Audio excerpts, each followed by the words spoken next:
అనేక మంది ఆధునిక ప్రజలు బైబిలును గూర్చి ఏదైనా ఒక విషయమును అర్థము చేసుకున్నటకు కష్టపడతారంటే అది ఇది. కొన్ని వేల సంవత్సరముల క్రితం రాయబడిన వృత్తాంతములకు నేడు మన జీవితములను నడిపించు సామర్థ్యము ఉన్నదని ఊహించుట కష్టము. మరియు బైబిలులో అబ్రాహామును గూర్చిన వృత్తాంతములకు కూడా ఇది వర్తిస్తుంది. అబ్రాహాము స్వయముగా 4000 సంవత్సరముల క్రితం జీవించాడు మరియు అతనిని గూర్చిన వృత్తాంతములు 3600 సంవత్సరముల క్రితం వ్రాయబడినవి. అయితే క్రీస్తు అనుచరులముగా ఈ వృత్తాంతములు లేఖనములో భాగమయ్యున్నవని, కాబట్టి ఆధునిక ప్రజలకు కూడా ప్రయోజనకరముగా ఉంటాయన్న విషయముకు మనము కట్టుబడి ఉన్నాము. కానీ ఇలా కట్టుబడి ఉన్న తరువాత కూడా ఈ ప్రశ్న మాత్రం ఎదురవుతూ ఉంటుంది. అబ్రాహామును గూర్చిన ఈ వృత్తాంతములు నేడు మన జీవితములకు ఏ విధముగా వర్తిస్తాయి? అబ్రాహాముకు మనకు మధ్య ఉన్న 4000 సంవత్సరముల వ్యవధితో మనము ఏ విధముగా సంధిని కనుగొంటాము? ఈ పాఠ్యక్రమమునకు మనము తండ్రి అయిన అబ్రాహాము అని పేరు పెట్టాము. ఎందుకంటే ఆదికాండములో కనిపించు విధముగా అబ్రాహాము యొక్క జీవితమును మనము విశదపరచుచున్నాము. ఈ పాఠ్యక్రమము యొక్క పరిచయ పాఠములలో ఇది 3వ పాఠము మరియు దీనికి అబ్రాహాము జీవితము ఆధునిక అనువర్తనము అను శీర్షికనిచ్చాము. ఈ పాఠములో అబ్రాహామును గూర్చి మాట్లాడు ఆదికాండములోని అధ్యాయముల నుండి ఆధునిక అనువర్తనమును వెలికి తీయగల సరి అయిన విధానము మీద దృష్టి పెడుతూ అబ్రాహాము జీవితమును గూర్చిన మన అవలోకనమును ముగించుదాము. అబ్రాహామును గూర్చిన వృత్తాంతములను మన జీవితములకు ఏ విధముగా అనువర్తించుకోవాలి, అవి నేడు మన మీద ఎలాంటి ప్రభావములను చూపాలి. అబ్రాహాము జీవితము మన లోకమునకు ఏ విధముగా అనువర్తించబడుతుందో గ్రహించుటకు మనము 2 దిశలలో చూద్దాము. మొదటిగా అబ్రాహాము మరియు యేసు మధ్య ఉన్న సంబంధములు, మరియు రెండవదిగా ఇజ్రాయేలులోని వాస్తవిక శ్రోతలకు మరియు సంఘములోని ఆధునిక శ్రోతలకు మధ్య ఉన్న సంబంధములు. అబ్రాహాము జీవితం యొక్క ఆధునిక అనువర్తనమును చూచుటకు ముందు మునుపటి పాఠములో మనము చూసిన విషయములను సమీక్షించుటకు 1 నిమిషము కేటాయించుదాము. అబ్రాహాము యొక్క వృత్తాంతము 5 సౌష్ఠవ దశలుగా విభజించబడుతుంది అని మనము నేర్చుకున్నాము. మొదటిగా అబ్రాహాము యొక్క జీవితము 11వ అధ్యాయము 10వ వచనము నుండి 12వ అధ్యాయము 9వ వచనములో ఉన్న అబ్రాహాము నేపథ్యము మరియు ఆరంభ అనుభవాలతో ఆరంభమవుతుంది. తరువాత 12వ అధ్యాయం 10వ వచనము నుండి 14వ అధ్యాయం 24వ వచనములోని అనేక ఉపాఖ్యానాలు ఇతర ప్రజల ప్రతినిధులతో అబ్రాహాము చేసిన ఆరంభ సంకర్షణల మీద దృష్టి పెడతాయి. 15వ అధ్యాయము 1వ వచనము నుండి 17వ అధ్యాయము 27వ వచనములోని 3వ మరియు అబ్రాహాము జీవితం యొక్క కేంద్రీయ భాగము అబ్రాహాముతో దేవుడు చేసిన నిబంధన మీద దృష్టి పెడుతుంది. అబ్రాహాము జీవితం యొక్క 4వ భాగము 18వ అధ్యాయం 1వ వచనము నుండి 21వ అధ్యాయము 34వ వచనములో అబ్రాహాము ఇతర ప్రజల ప్రతినిధులతో చేసిన తరువాతి సంకర్షణల మీద దృష్టి పెడుతుంది. మరియు 22వ అధ్యాయం 1వ వచనము నుండి 25వ అధ్యాయం 18వ వచనములోని 5వ భాగము అబ్రాహాము వారసులు మరియు అతని మరణమును గురించి మాట్లాడుతుంది. ఈ 5 దశలు పితరుని జీవితమును సౌష్ఠవ పద్ధతిలో కనుపరుస్తాయి. అబ్రాహాముతో దేవుడు చేసిన నిబంధనను గూర్చి ప్రస్తావించు 3వ భాగము అబ్రాహాము జీవితమునకు కేంద్ర భాగముగా వ్యవహరిస్తుంది. 2వ మరియు 4వ భాగములు ఇతర ప్రజలతో అబ్రాహాము చేసిన సంకర్షణల మీద దృష్టి పెడతాయి, కాబట్టి అవి ఒకదానికొకటి అనుసంధానముగా ఉన్నాయి. మొదటి మరియు చివరి భాగములు అబ్రాహాము జీవితం యొక్క ఆరంభము మరియు అంతమును ప్రస్తావిస్తూ అతని మునుపటి వంశావళిని మరియు భవిష్యత్తులో వచ్చు వంశావళిని తెలియజేస్తాయి, కాబట్టి అవి కూడా ఒకదానికొకటి అనుసంధానముగా ఉన్నాయి.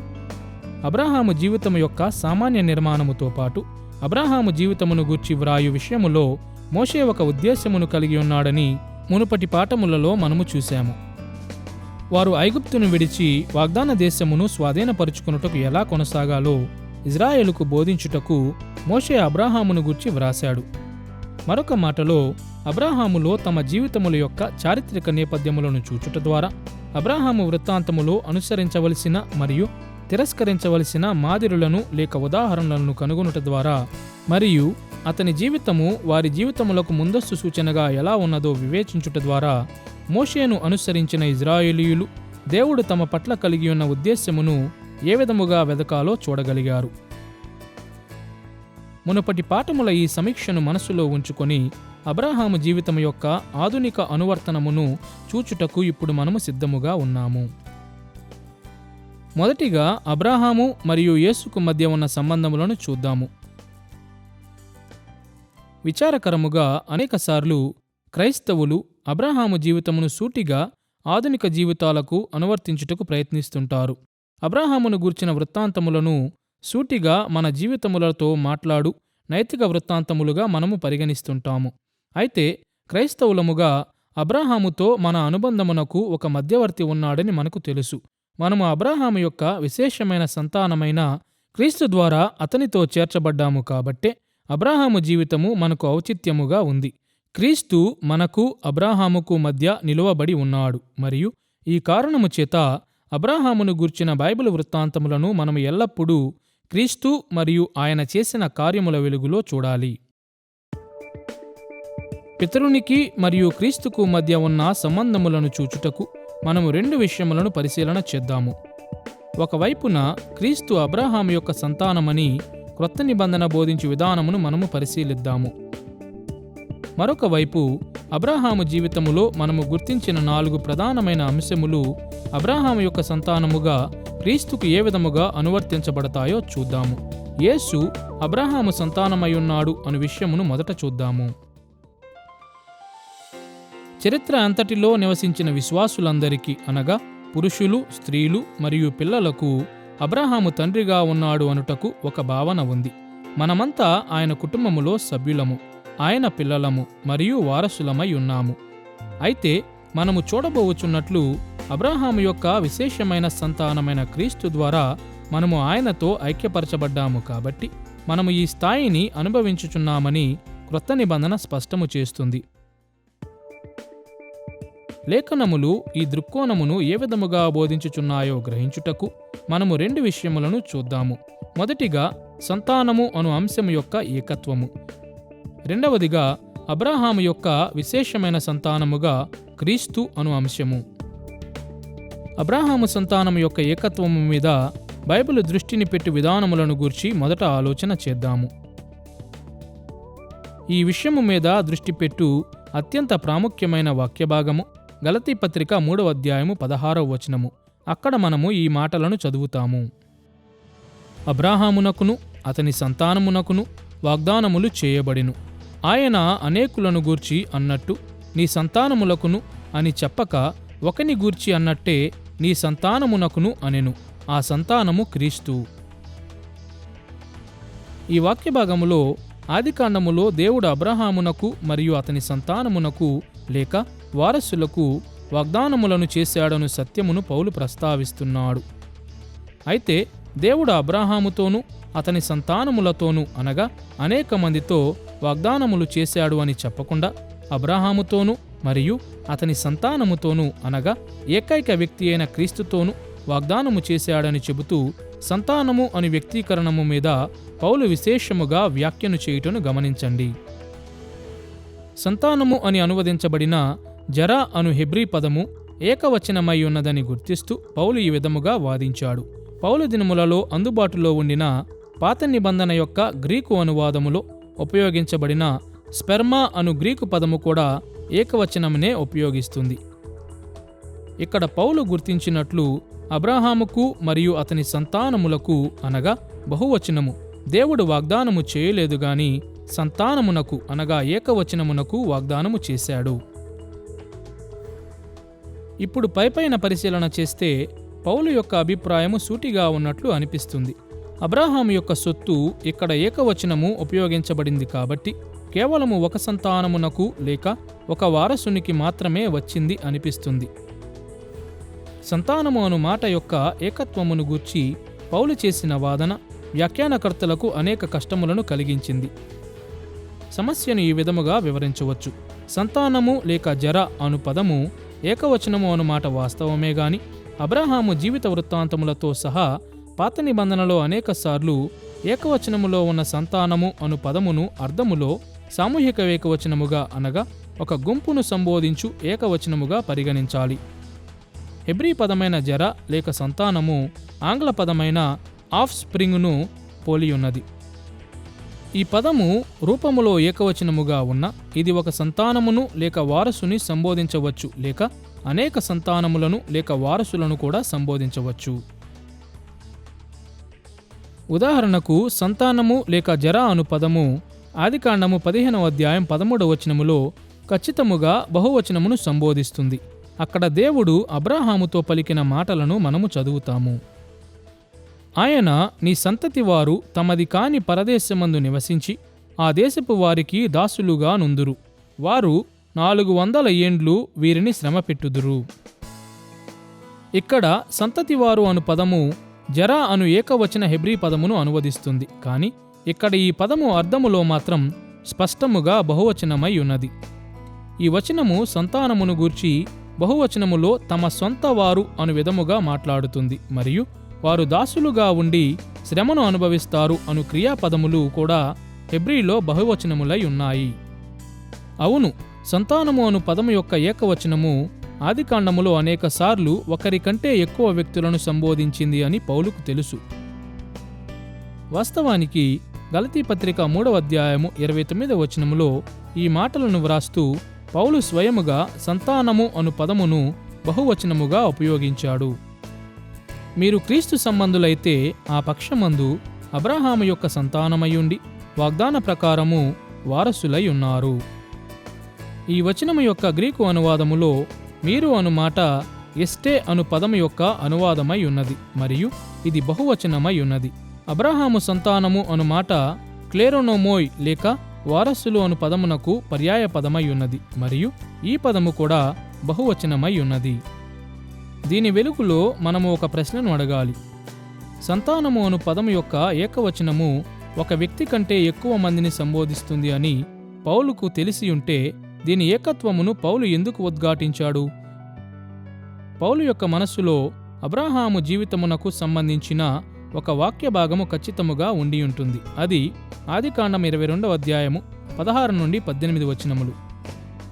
ఈ వచనములలో సంతానము అను పదము యొక్క అర్థము ఖచ్చితముగా ఏకవచనములో ఉన్నది.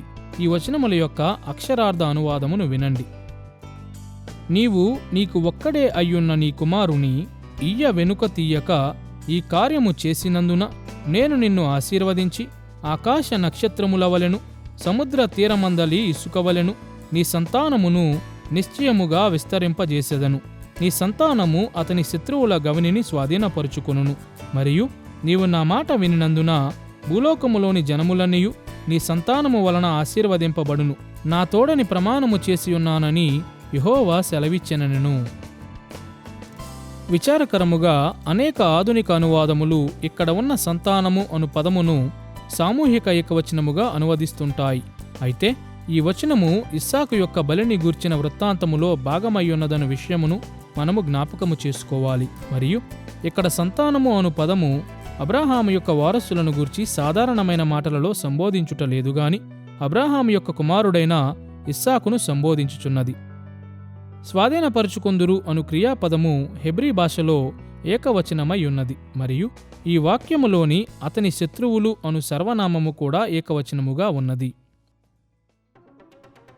తరువాత పాఠములలో మనము చూడబోవుచున్నట్లు ఆదికాండము 22వ అధ్యాయము మరియు తరువాత అధ్యాయములు శారా కుమారుడైన ఇస్సాకుకు మరియు అతని ఇతర కుమారులకు అనగా హాగరు కుమారునికి మరియు కెతూరా కుమారులకు మధ్య వ్యత్యాసమును తెలియజేస్తాయి. ఇస్సాకు విశేషమైన వాగ్దాన సంతానమై ఉన్నాడు, మరియు ఇతనిని దేవుడు అబ్రాహాము యొక్క ఏకైక వారసునిగా ఎన్నుకున్నాడు. కాబట్టి ఇస్సాకు జననమునకు ముందు ఆదికాండము అబ్రాహాము యొక్క సంతానమును గూర్చి సామూహికముగా అనగా బహువచనములో వారసులుగా మాట్లాడింది. కానీ ఇక్కడ ఈ పదము అబ్రాహాము వాగ్దానములను పొందు విశేషమైన ఏకైక వారసునిగా ఇస్సాకు మీద దృష్టి పెడుతుంది. దీని వెలుగులో అబ్రాహాము యొక్క ఏకైక సంతానమును గూర్చి పౌలు చేసిన ప్రస్తావనను మనము అర్థము చేసుకోవచ్చు. ఆదికాండము 22వ అధ్యాయములో దేవుడు అబ్రాహాముతో వాగ్దానములు చేయలేదు గాని సూటిగా అతని వారసులందరికీ చేశాడని పౌలు గుర్తించాడు.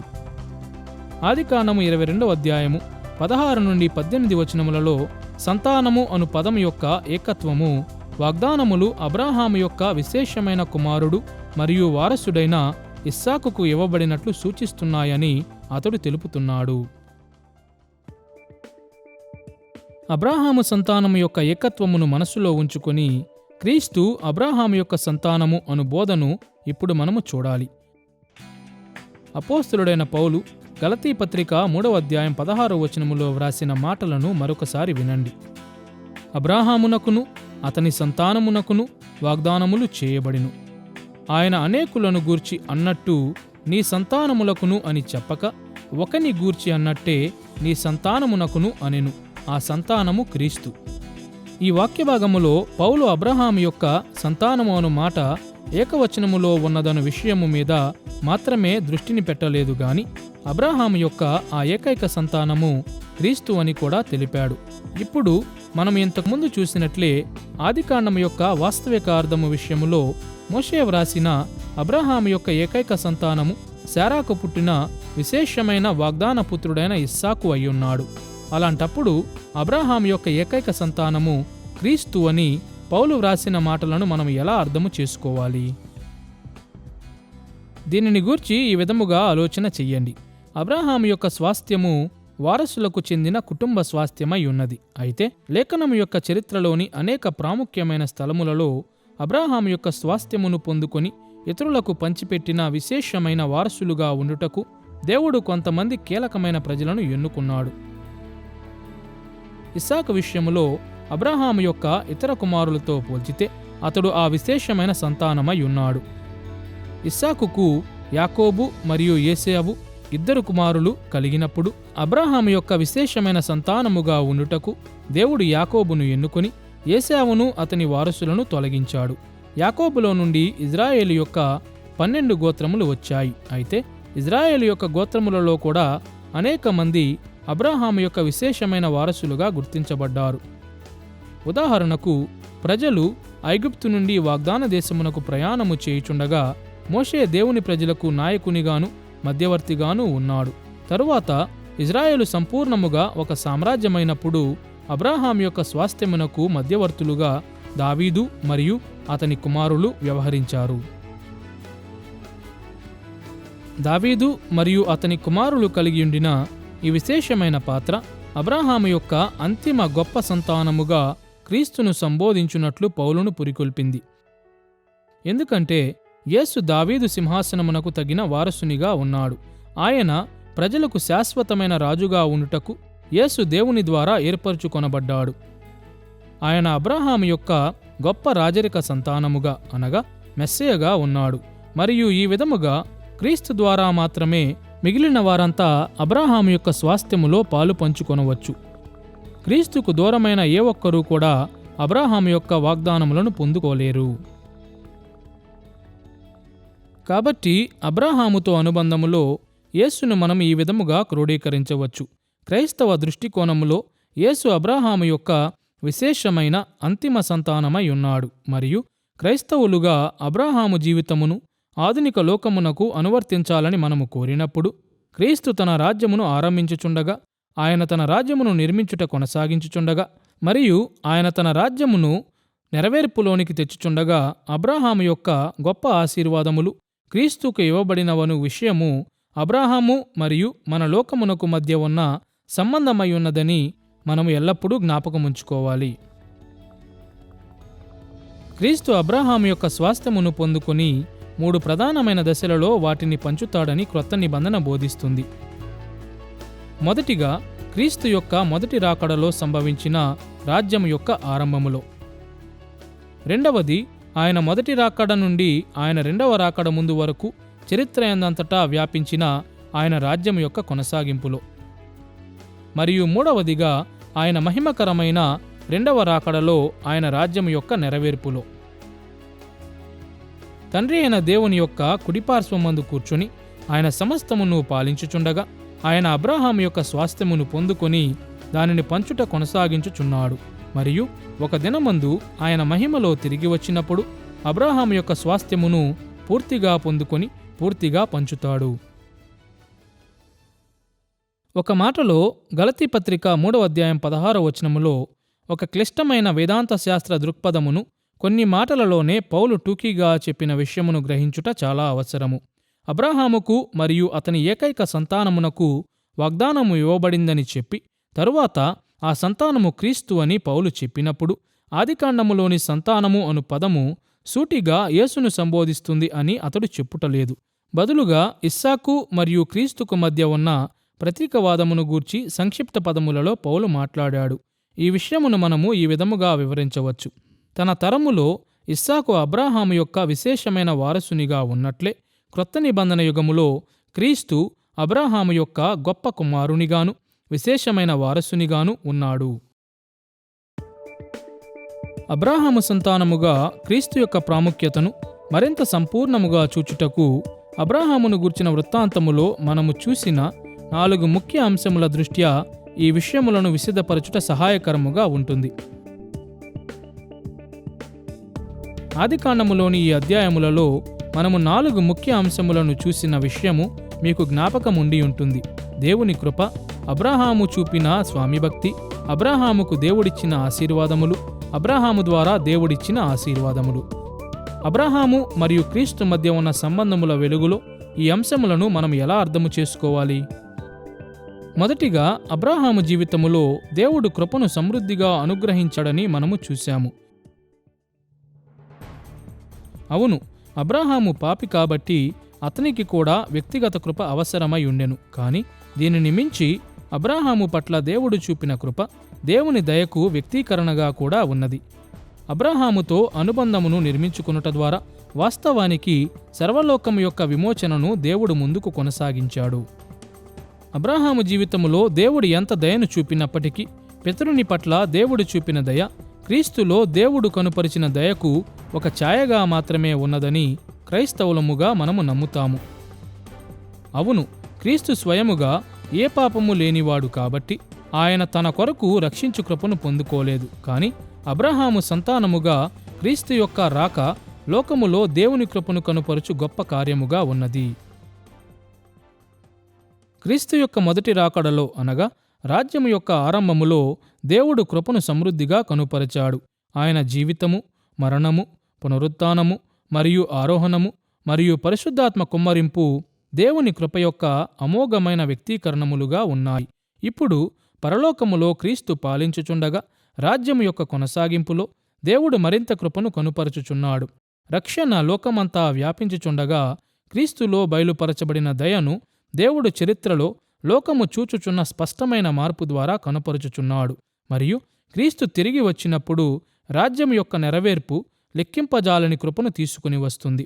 క్రీస్తు తిరిగి వచ్చినప్పుడు క్రొత్త ఆకాశములు మరియు క్రొత్త భూమిని తెస్తాడు. క్రీస్తు అనుచరులముగా అబ్రహాము వృత్తాంతములలో దేవుడు దయను చూపిన సందర్భములను మనము చూసిన ప్రతిసారి క్రీస్తులో ఆయన రాజ్యము యొక్క ఈ 3 దశలలో దేవుడు బయలుపరిచిన కనికరము తట్టు మన మనస్సులు మరియు హృదయములు త్రిప్పబడాలి. రెండవదిగా అబ్రాహాము జీవితమును గూర్చి తెలియజేయుటలో మోషే ఉపయోగించిన 2వ ప్రాముఖ్యమైన అంశము అబ్రాహాము దేవుని పట్ల చూపిన స్వామిభక్తి. ఆరంభములో వాగ్దాన దేశమునకు ప్రవాసముగా వెళ్ళు బాధ్యతను అబ్రాహాము నెరవేర్చాలని దేవుడు కోరాడు. అయితే అబ్రాహాము జీవితకాలమంతటిలో దేవుడు అబ్రాహాము నుండి అనేక విషయములను కోరాడు. అబ్రాహాము ఎదుర్కొన్న బాధ్యతలను గూర్చి క్రైస్తవులముగా మనము చదివినప్పుడు మన మనస్సులు మరియు హృదయములు అబ్రాహాము సంతానమైన క్రీస్తు వైపుకు మరియు ఆయన పరలోకమందున తండ్రి పట్ల చూపిన స్వామిభక్తి వైపుకు మళ్ళాలి. అవును, రాజ్యం యొక్క 3 దశలలోనూ క్రీస్తు తండ్రికి స్వామిభక్తిని కనుపరచాడు. రాజ్యం యొక్క ఆరంభములో స్వామిభక్తి చూపాలని దేవుడు నియమించిన షరతులను క్రీస్తు స్వయంగా ఉన్నవి ఉన్నట్లుగాను నమ్మకముగాను పాటించినట్లు నిర్ధారణ అయ్యింది. అబ్రాహాము అనేక విధాలుగా దేవుని పట్ల స్వామిభక్తిని చూపియుండినప్పటికీ క్రీస్తు తన జీవితం యొక్క ప్రతి క్షణములోనూ సంపూర్ణమైన నమ్మకత్వమును చూపాడు. అంతేగాక రాజ్యం యొక్క కొనసాగింపులో సమస్తమునకు రాజుగా క్రీస్తు తన పరలోక తండ్రికి నమ్మకముగాను స్వామిభక్తి గలవానిగాను ఉన్నాడు. సువార్తను వ్యాప్తి చేయుట ద్వారా మరియు ప్రజలను విమోచించుట ద్వారా దేవుని ఉద్దేశ్యములను సక్రమముగా నెరవేర్చుతూ ఆయన సమస్తమును పాలించుచున్నాడు. చివరిగా రాజ్యం యొక్క నెరవేర్పులో క్రీస్తు తిరిగి వచ్చినప్పుడు ఆయన భూలోకములో జీవించినప్పుడు ఆరంభించిన నీతి కార్యములను పూర్తి చేస్తాడు. ఆయన దేవుని విరోధులందరినీ నాశనము చేసి తన తండ్రి మహిమ కొరకు సమస్తమును క్రొత్తగా చేస్తాడు. కాబట్టి అబ్రాహాము దేవుని పట్ల చూపిన స్వామిభక్తిని గూర్చిన అంశమును మనము చూసిన ప్రతిసారి వాటిని అబ్రాహాము సంతానమైన క్రీస్తుకు అనుసంధానపరచుట ద్వారా మాత్రమే ఆధునిక లోకమునకు వాటిని మనము సరిగా అనువర్తించగలము అని క్రైస్తవులముగా మనము ఎరిగియున్నాము. మూడవదిగా, క్రైస్తవులముగా మనము దేవుని కృప మరియు మానవ స్వామిభక్తి అను అంశములను మాత్రమే నేడు క్రీస్తుకు అనువర్తించుటకు ప్రయత్నించుటలేదు గాని అబ్రాహాము జీవితం యొక్క మూడవ ముఖ్య అంశమును గూర్చి కూడా మనము ఆసక్తిని కలిగి ఉన్నాము. అబ్రాహామునకు దేవుడిచ్చిన ఆశీర్వాదములు. ఇజ్రాయేలు గొప్ప జనాంగమవుతుంది అని, వాగ్దాన భూమిలో దేశమునకు ఐశ్వర్యము కలుగుతుంది అని, అబ్రాహామునకు మరియు ఇజ్రాయేలుకు గొప్ప పేరు, ప్రపంచ ప్రఖ్యాతి కలుగుతాయని దేవుడు అబ్రాహాముకు చెప్పాడు. ఇప్పుడు క్రైస్తవులముగా మరొకసారి అబ్రాహాము సంతానమైన క్రీస్తుకు దేవుడిచ్చిన ఆశీర్వాదముల వైపుకు మన మనస్సులు మరొకసారి మళ్లించబడాలి. ఆయన మొదటి రాకడలో క్రీస్తు మృతులలో నుండి లేపబడ్డాడు మరియు భూమ్యాకాశములలో సర్వాధికారమును పొందుకున్నాడు మరియు యేసు నామము కంటే ఉన్నతమైన నామము భూమి మీద గాని ఆకాశము మీద గాని లేదు. రాజ్యము యొక్క కొనసాగింపులో కూడా యేసు సమృద్ధి అయిన ఆశీర్వాదములను ఆస్వాదించుచున్నాడు. దేవుని చిత్తప్రకారము లోకమును పాలించుచుండగా ఆయన తన కొరకు మరింత మహిమను పొందుకుంటాడు. అయితే క్రీస్తు మహిమలో తిరిగి వచ్చినప్పుడు నెరవేర్పులో ఆయన ఈ ఆశీర్వాదములను లెక్కకు మించిన విధముగా ఆస్వాదిస్తాడు. ఆయన అందరికంటే ఉన్నతముగా హెచ్చించబడతాడు మరియు అబ్రాహాము యొక్క గొప్ప కుమారుడైన ఆయన ఎదుట ప్రతి మోకాలు వంగుతుంది. కాబట్టి అబ్రాహాము దేవుని ఆశీర్వాదమును పొందుకొనుటను మనము చూసిన ప్రతిసారి అబ్రాహాము వాగ్దానములను పొందుకొనియున్న మరియు దేవుని ఆశీర్వాదములను మరి ఎక్కువగా ఆస్వాదించుచున్న క్రీస్తు తట్టు మన కనులు తిరగాలి. చివరిగా అబ్రాహాము జీవితములో మనము చూచు నాలుగవ ముఖ్య అంశము ఏమనగా అబ్రాహాము ద్వారా ఇతరులకు కలుగు ఆశీర్వాదములు. ఆశీర్వాదములు మరియు శాపముల ప్రక్రియను అనుసరించి అబ్రాహాము ద్వారా భూమి మీద ఉన్న జనాంగములన్నీ దీవించబడతాయని దేవుడు సెలవిచ్చాడు. క్రొత్త నిబంధనలో ఈ అద్భుతమైన వాగ్దానము మీద విశేషమైన ఆసక్తి పెట్టబడినది.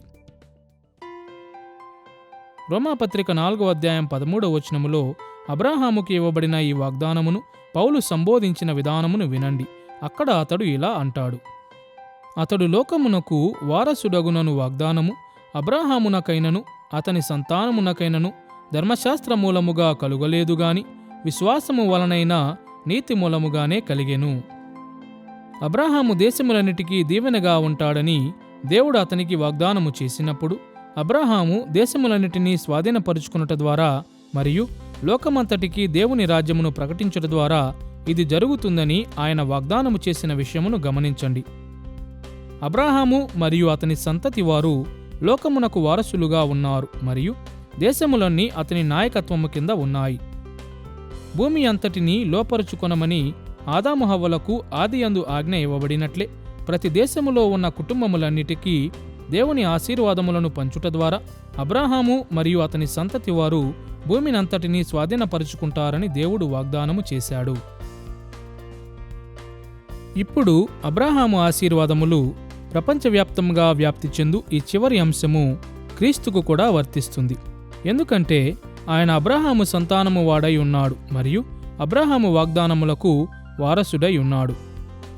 రాజ్యము యొక్క ఆరంభములో ఇజ్రాయేలు దేశములో నుండి దేవుడు నమ్మకమైన ప్రజలను పిలిచాడు. అయితే ఆయన మరణములో నుండి తిరిగి లేచి తన పరలోక సింహాసనము మీదికి ఆరోహణమైనప్పుడు ఆయన భూమి అంతటికీ రాజుగా హెచ్చించబడ్డాడు మరియు ఇజ్రాయేలు యొక్క ఆశీర్వాదములను దేశములన్నిటికీ వ్యాపింపజేయమని తన నమ్మకమైన శేషమునకు ఆజ్ఞ ఇచ్చాడు.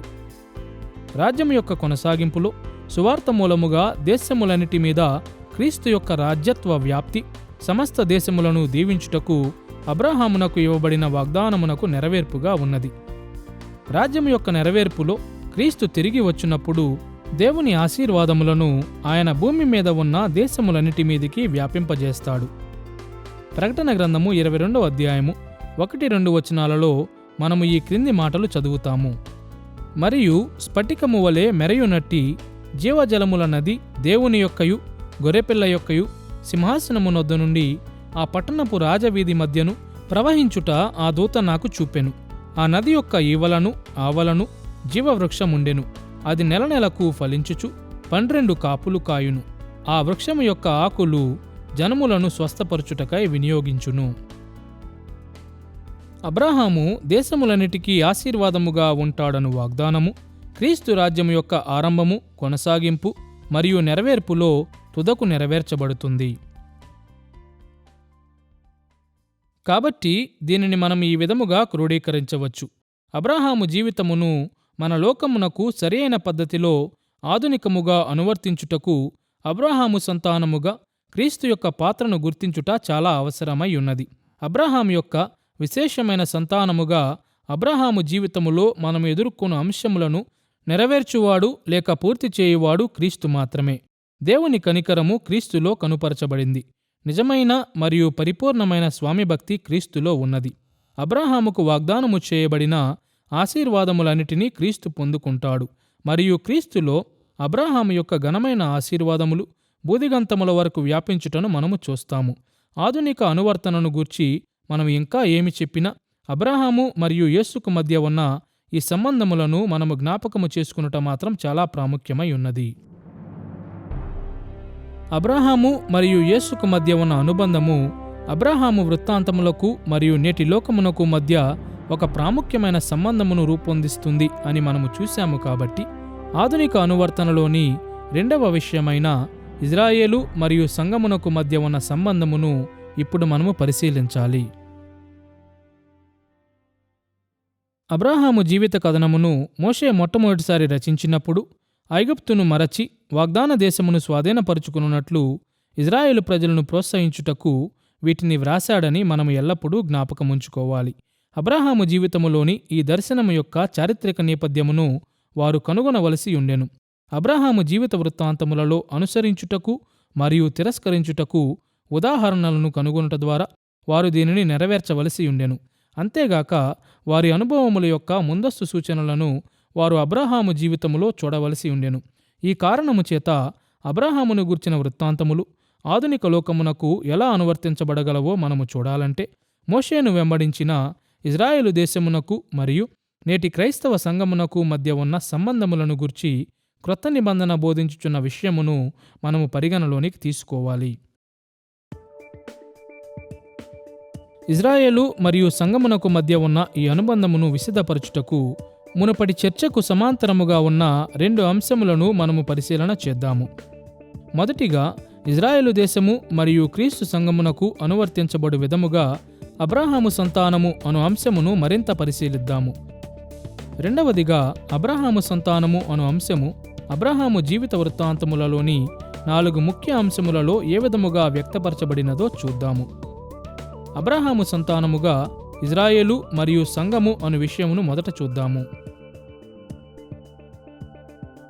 అబ్రాహాము సంతానముగా ఇజ్రాయేలు మరియు సంఘమునకు మధ్య ఉన్న సంబంధములను చూచుటకు మనము 4 విషయములను క్లుప్తముగా పరిశీలన చేద్దాము.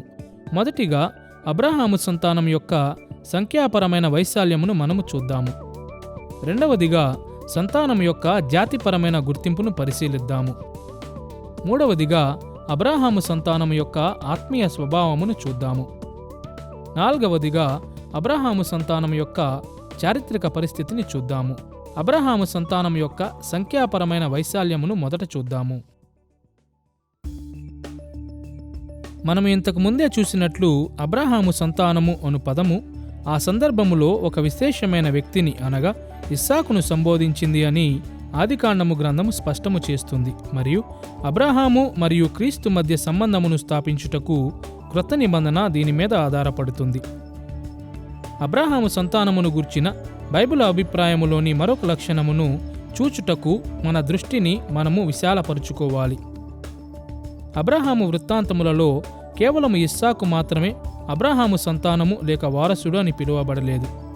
ఇస్సాకు అబ్రాహాము యొక్క స్వాస్థ్యమును కేవలము తన కొరకు మాత్రమే పొందుకోలేదు. అనేక మంది అబ్రాహాము వారసులుగా ఉండు స్థాయిని అనుభవించుటకు అతడు ఒక మాధ్యమముగా ఉన్నాడు. ఈ కారణము చేత ఇజ్రాయేలు దేశము అబ్రాహాము యొక్క సంతానమై ఉన్నదని మోషే మరలా మరలా మాట్లాడాడు.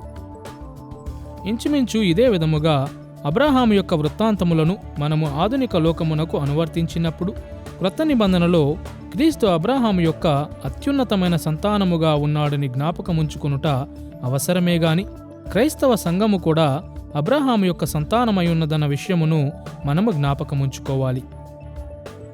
గలతీ పత్రిక 3వ అధ్యాయము 29వ వచనములో పౌలు సెలవిచ్చినట్లు, మీరు క్రీస్తు సంబంధులైతే ఆ పక్షమందు అబ్రాహాము యొక్క సంతానమయ్యుండి వాగ్దాన ప్రకారము వారసులై ఉన్నారు.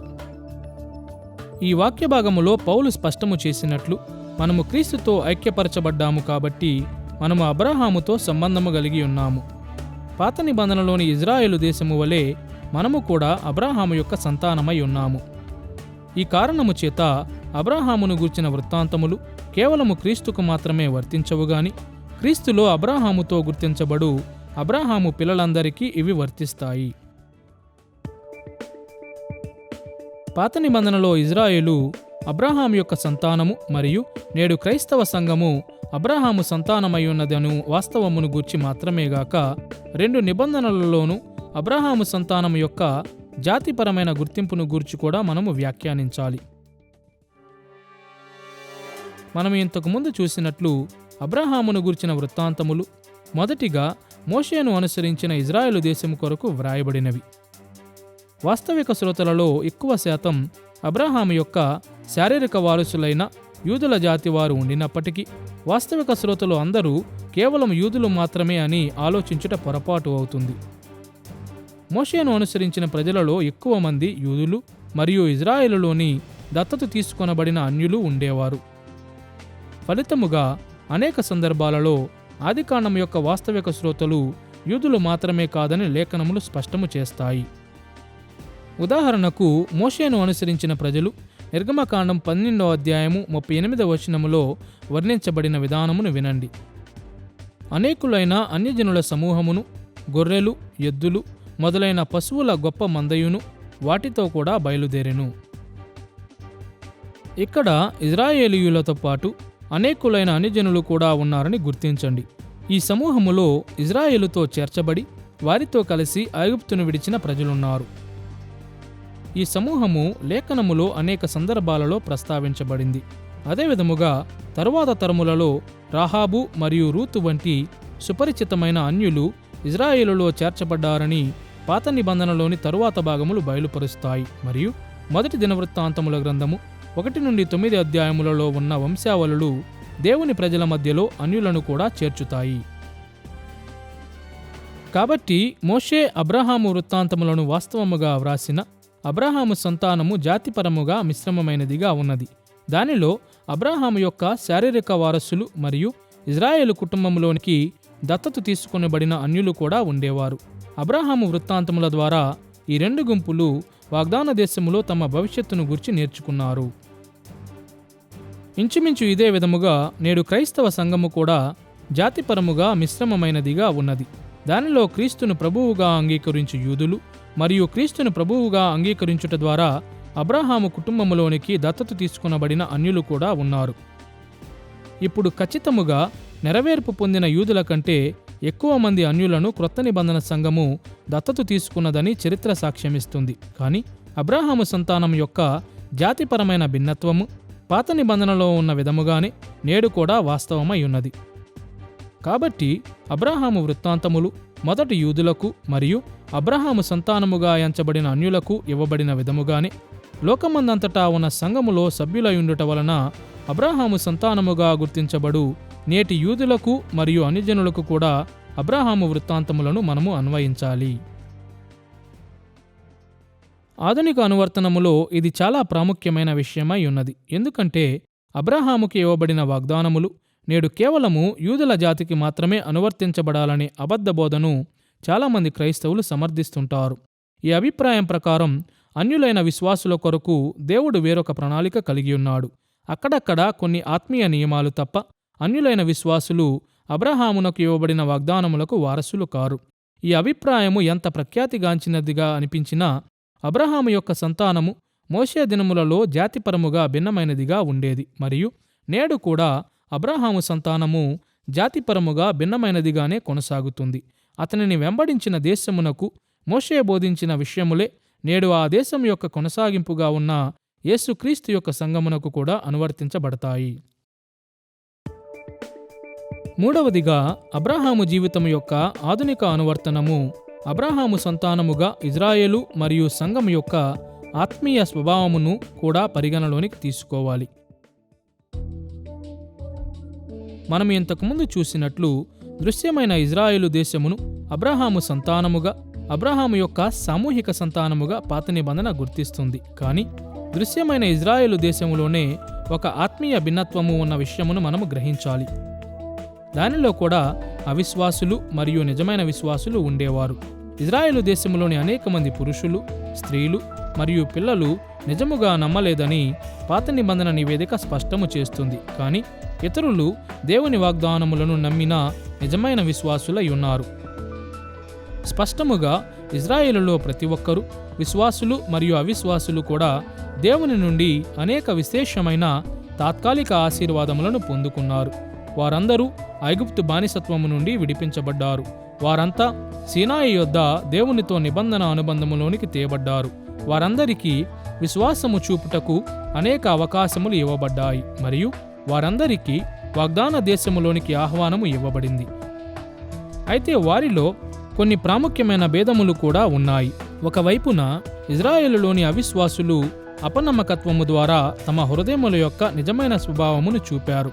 వారిని నిజమైన పశ్చాత్తాపము మరియు రక్షించు విశ్వాసములోనికి ఆహ్వానించుటకు అబ్రాహామును గూర్చిన వృత్తాంతములు రూపొందించబడినవి. మరొక వైపు ఇజ్రాయేలులోని నిజమైన విశ్వాసులు దేవుని వాగ్దానములను నమ్మి వారు చూపిన నమ్మకత్వము ద్వారా తమ హృదయముల యొక్క నిజమైన స్వభావమును కనుపరిచారు. ఈ నిజమైన విశ్వాసులు విశ్వాసములో ఎదుగునట్లు ఉండుటకు అబ్రాహామును గూర్చిన వృత్తాంతములు రూపొందించబడినవి. ఇప్పుడు అపనమ్మకత్వము వలన ఇజ్రాయేలులోని అవిశ్వాసులు కేవలము తాత్కాలిక ఆశీర్వాదములను పొందుకున్నారు. అయితే నిత్యత్వములో వారు దేవుని యొక్క అంతిమ నిత్య తీర్పును పొందుకుంటారు. నిజమైన విశ్వాసులు అబ్రాహాము యొక్క నిజమైన సంతానము అనగా ఆత్మీయ వారసులై ఉన్నారు మరియు వీరు అనేక తాత్కాలిక ఆశీర్వాదములను మాత్రమే గాక ఒక దినమున క్రొత్త ఆకాశములు మరియు క్రొత్త భూమిలో అబ్రాహాము యొక్క స్వాస్థ్యమైన నిత్య ఆశీర్వాదములను అనుభవించు పిల్లలై ఉన్నారు. రోమాపత్రిక 9వ అధ్యాయము 6 నుండి 8 వచనాలలో పౌలు ఈ దృష్టికోణమును చాలా బలముగా వాదించాడు. అక్కడ ఆయన చెప్పిన మాటలను వినండి. ఇజ్రాయేలు సంబంధులందరూ ఇజ్రాయేలీయులు కారు. అబ్రాహాము సంతానమైనంత మాత్రము చేత అందరూ పిల్లలు కారు గాని ఇస్సాకు వలనైనది నీ సంతానము అనబడును. అనగా శరీర సంబంధులైన పిల్లలు దేవుని పిల్లలు కారుగాని వాగ్దాన సంబంధులైన పిల్లలు సంతానమని ఎంచబడుదురు. సరే, ఇదే విధమైన ఆత్మీయ భిన్నత్వము క్రీస్తు సంఘములో కూడా ఉనికిలో ఉండుటను చూచుట అంత కష్టమైన పనేమీ కాదు. బాప్తిస్మము ద్వారా క్రొత్త నిబంధనలో దృశ్యమైన సంఘముతో పాలివారైన వారిలో 2 రకముల ప్రజలు ఉన్నారు, అవిశ్వాసులు మరియు విశ్వాసులు. అవును, దేవునితోనూ మరియు ఆయన ప్రజలతోనూ సంబంధములు కలిగి ఉండుట ద్వారా పాత నిబంధనలో ఇజ్రాయేలు అంతా అనేక తాత్కాలిక లాభములను అనుభవించిన విధముగానే క్రీస్తు సంఘములో పాలివారైన అందరికీ అనేక తాత్కాలిక ఆశీర్వాదములు ఇవ్వబడినవి. వారికి ప్రేమించు సమాజముంది. వారికి దేవుని వాక్యము మరియు సంస్కారములు ఉన్నాయి. వారికి సువార్త వివరించబడి అందించబడుతుంది. అయితే దృశ్యమైన సంఘములో అనేక మంది అపనమ్మకత్వము ద్వారా తమ హృదయముల యొక్క నిజమైన స్వభావమును చూపుతారు మరియు నిజమైన పశ్చాత్తాపము మరియు రక్షించు విశ్వాసము కొరకు పిలుపునిచ్చుట ద్వారా సంఘములోని అవిశ్వాసులకు అబ్రాహామును గూర్చిన వృత్తాంతములు అనువర్తించబడాలి. కానీ దృశ్యమైన సంఘములోనే నిజమైన విశ్వాసులు కూడా ఉన్నారు. వీరు దేవుని వాగ్దానములను నమ్ముతారు మరియు నమ్మకత్వము ద్వారా తమ హృదయముల యొక్క స్వభావమును కనుపరుస్తారు. తమ జీవిత కాలమంతా విశ్వాసములో ఎదుగునట్లు వారిని ప్రోత్సహించుట ద్వారా ఈ నిజమైన విశ్వాసులకు అబ్రాహామును గూర్చిన వృత్తాంతములు అనువర్తించబడాలి. ఇప్పుడు వారి అపనమ్మకత్వము కారణముగా సంఘములోని అవిశ్వాసులు కేవలము తాత్కాలిక ఆశీర్వాదములను మాత్రమే పొందుకుంటారు. నిత్యత్వములో వారు దేవుని యొక్క నిత్య తీర్పును పొందుకుంటారు. అయితే అబ్రాహాము యొక్క నిజమైన సంతానము, అబ్రాహాము యొక్క నిజమైన పిల్లలు, క్రీస్తునందు నమ్మికయుంచిన వారు కేవలము అనేక తాత్కాలిక ఆశీర్వాదములను పొందుకునుట మాత్రమే కాదుగాని ఒక దినాన వారు తమ శాశ్వత ప్రతిఫలమును క్రొత్త ఆకాశములు మరియు క్రొత్త భూమిలో అబ్రాహాము స్వాస్థ్యమును పొందుతారు. ఇందువలనే యాకోబు పత్రిక 2వ అధ్యాయము 21-22 వచనాలలో యాకోబు అబ్రాహామును గూర్చి ఈ విధముగా వ్రాశాడు: అవిశ్వాసులు మరియు నిజమైన విశ్వాసులు ఉన్న దృశ్యమైన క్రైస్తవ సంఘమునకు వ్రాస్తూ అతడు ఈ మాటలను పలికాడు. మన పితరుడైన అబ్రాహాము తన కుమారుడైన ఇస్సాకును బలిపీఠము మీద అర్పించినప్పుడు అతడు క్రియల వలన నీతిమంతుడని తీర్పు పొందలేదా?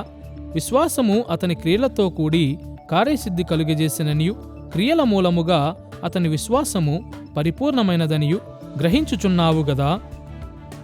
అబ్రాహామును గూర్చిన వృత్తాంతములు తమ వేషధారణను విడిచిపెట్టమని సంఘములోని అవిశ్వాసులను హెచ్చరిస్తాయని మరియు నమ్మకముగా జీవించుట ద్వారా తమ విశ్వాసమును వ్యక్తపరచుట కొనసాగించమని సంఘములోని నిజమైన విశ్వాసులను ప్రోత్సహిస్తాయని యాకోబు ఇక్కడ చెబుతున్నాడు.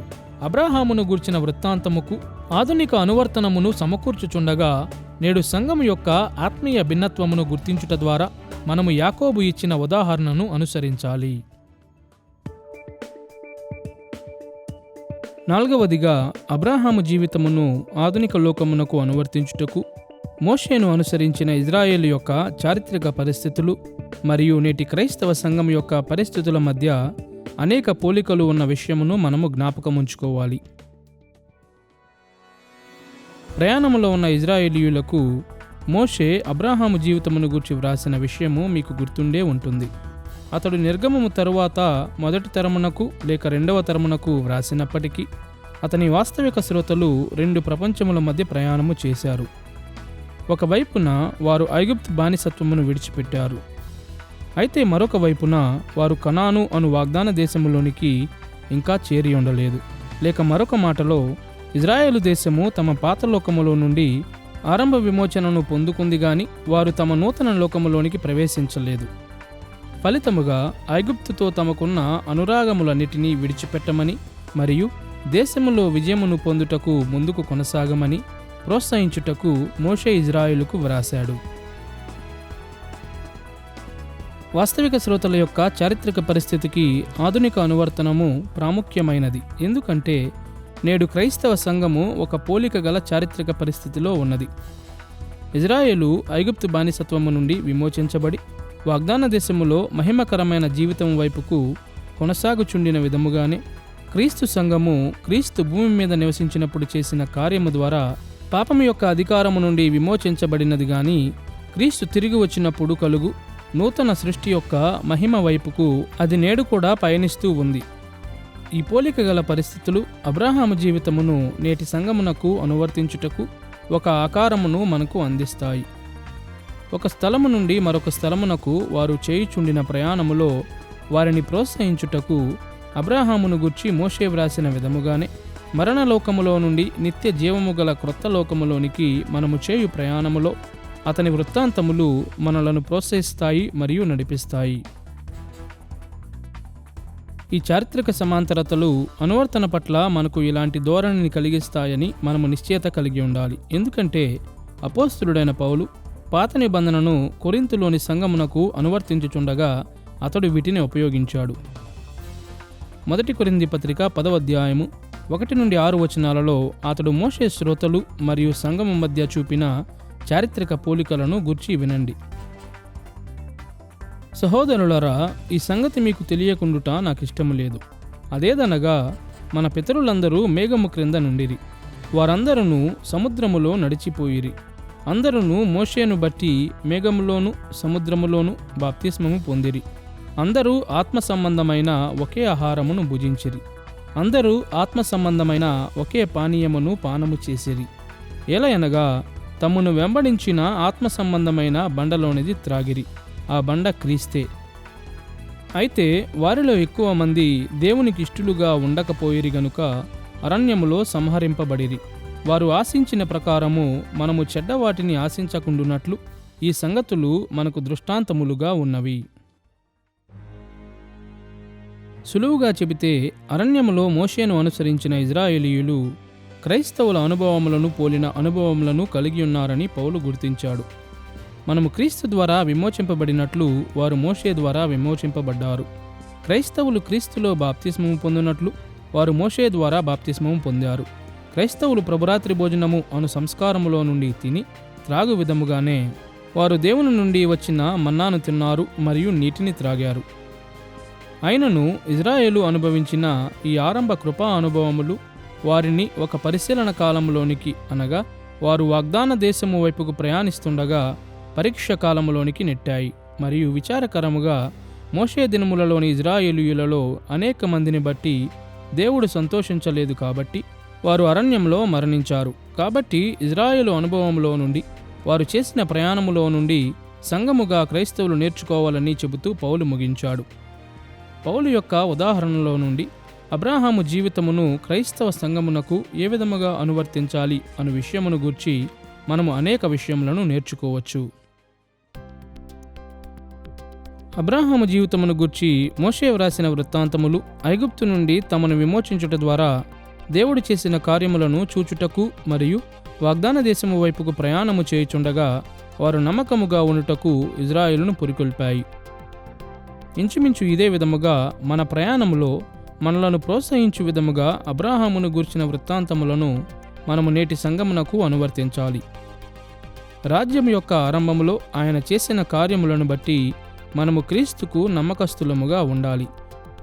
మన దినములలో ఆయన రాజ్యము వ్యాప్తి చెందుచుండగా మనము నమ్మకత్వముతో ముందుకు కొనసాగాలి మరియు క్రొత్త ఆకాశములు క్రొత్త భూమిలోనికి ప్రవేశించినప్పుడు మన ఆత్మీయ యాత్ర ముగించబడు దినము కొరకు మనము ఎదురు చూడాలి. కాబట్టి అబ్రాహాము జీవితం యొక్క ఆధునిక అనువర్తనమును మనము చూచుచుండగా అబ్రాహాము మరియు యేసుకు మధ్య ఉన్న సంబంధములను గూర్చి మాత్రమే మనము ఆలోచన చేయకూడదు. అబ్రాహాము వృత్తాంతములను మొదటిగా పొందుకున్న ఇజ్రాయేలు దేశము మరియు క్రైస్తవ సంఘమునకు మధ్య ఉన్న సంబంధముల మీద కూడా మనము దృష్టి పెట్టాలి. పాత నిబంధన ఇజ్రాయేలు మరియు క్రొత్త నిబంధన సంఘము అబ్రాహాము యొక్క సంతానమై ఉన్నారు. మనము ఇరువురము మిశ్రమ జాతీయ గుర్తింపును కలిగి ఉన్నాము. మనమిరువురము ఆత్మీయ భిన్నత్వము కలిగి ఉన్నాము మరియు మహిమకరమైన దేవుని రాజ్య లక్ష్యము వైపుకు మనమిరువురము ప్రయాణించుచున్నాము. నేడు లోకములో అబ్రాహాము సంతానం యొక్క కొనసాగింపుగా అబ్రాహాము యొక్క జీవిత వృత్తాంతములు క్రైస్తవ సంఘమునకు అనువర్తించబడతాయని చూశాము. కాబట్టి ఈ అనువర్తన ప్రక్రియ అబ్రాహాము జీవితమునకు ఇవ్వబడిన 4 ముఖ్య అంశములను ఏ విధముగా తాకుతుందో ఇప్పుడు మనము చూద్దాము.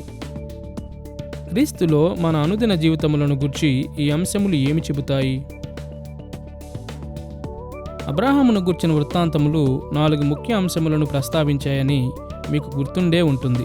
దేవుని కృప, అబ్రాహాము చూపిన స్వామి భక్తి, అబ్రాహాముకు దేవుడిచ్చిన వాగ్దానములు మరియు అబ్రాహాము ద్వారా దేవుడిచ్చిన ఆశీర్వాదములు. రానున్న పాఠములలో అబ్రాహాము సంతానముగా ఈ అంశములు మన జీవితములతో ఏ విధముగా మాట్లాడతాయో మరలా చూద్దాము. అయితే ఇప్పుడు మనము అనుసరించవలసిన కొన్ని సామాన్య నిర్దేశనములను మాత్రమే చూద్దాము. మొదటిగా దేవుని కృప అను అంశమును చూద్దాము.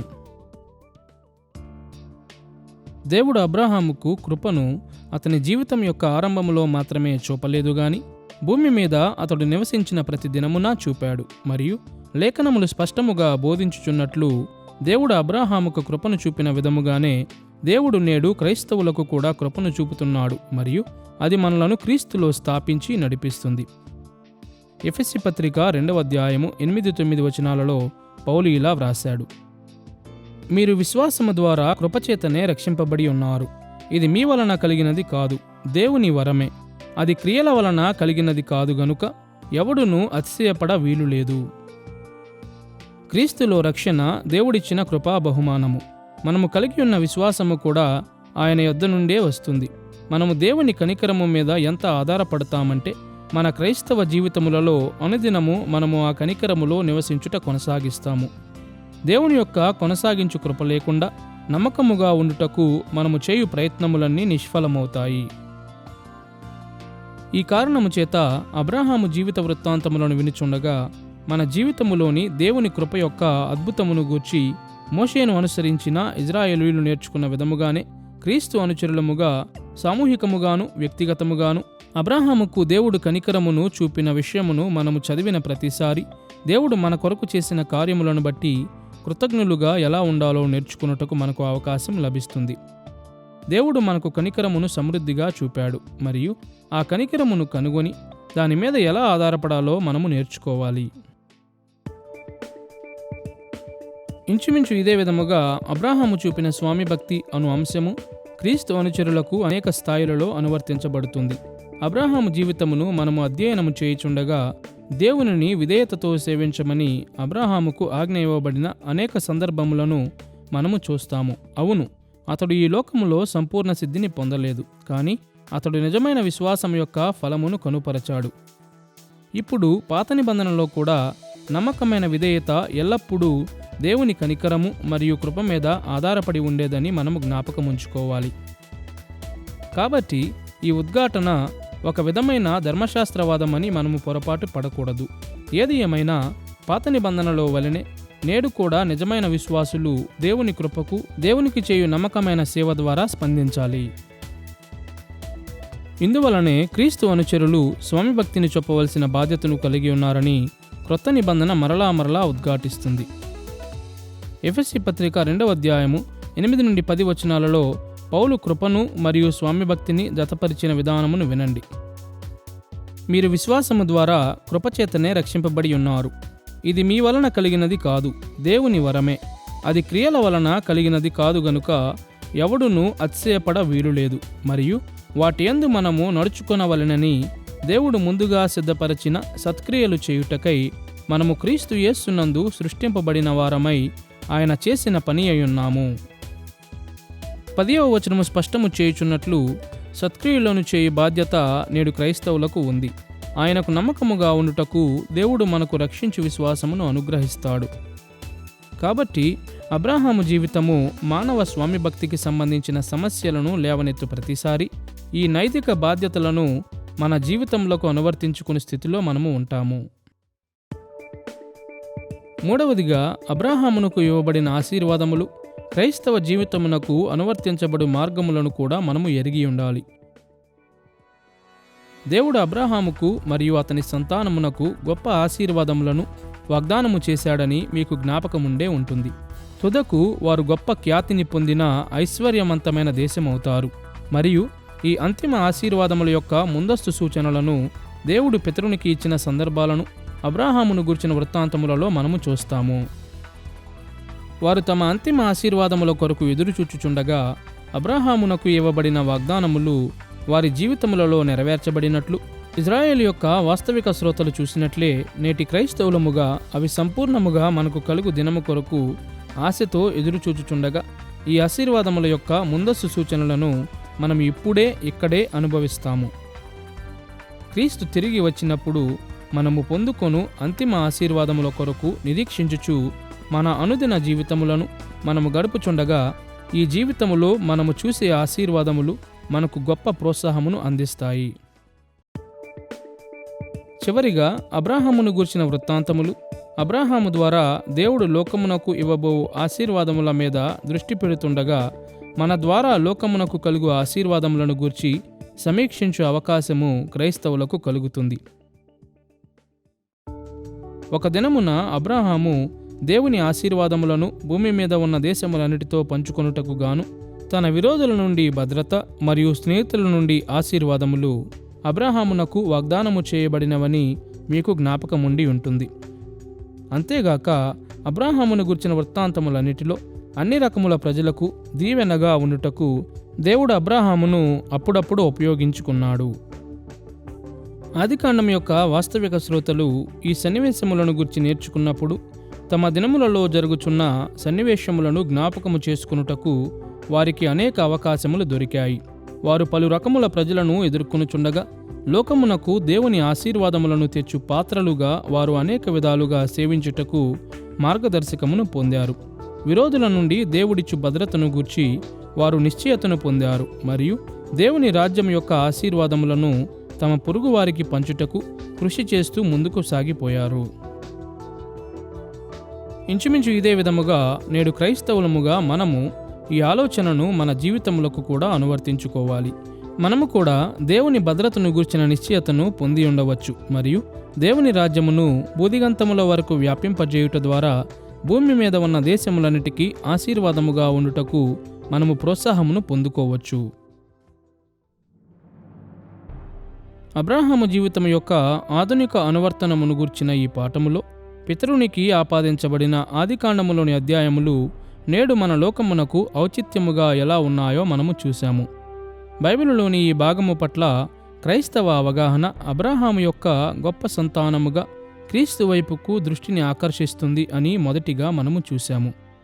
అబ్రాహాము జీవితములో మనము చూసే అంశములను క్రీస్తు నెరవేర్చుచున్న మార్గముల కొరకు అది వెదుకుతుంది. అంతేగాక అబ్రాహాము యొక్క సామూహిక సంతానమైన సంఘమునకు అబ్రాహాము జీవితము ఏ విధముగా అనువర్తించబడుతుందో కూడా మనము చూశాము.